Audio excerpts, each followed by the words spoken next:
వాగ్దానం యొక్క నెరవేర్పు కోసం ప్రార్థించాలి.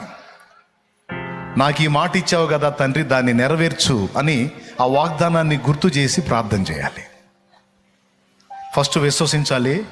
రెండు ఏం చేయాలి? ఇంటికి వెళ్ళాలా? రైట్, ప్రార్థన చేయాలి. మూడోది ఏం చేయాలి తెలుసా? దేవుడు ఆ కార్యము చేయునంత వరకు విశ్వాసంతో నిరీక్షించాలి, ఎదురు చూడాలి. అర్థమైందా? కొన్ని వాగ్దానాలు చాలా వెంటనే నెరవేరుతాయి.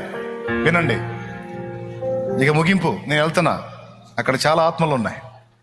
కొన్ని వాగ్దానాలు వెంటనే నెరవేరుతాయి, కొన్ని వాగ్దానాలు కొంచెం టైం తీసుకుంటాయి, కొన్ని వాగ్దానాలు ఇంకా ఎక్కువ టైం తీసుకుంటాయి.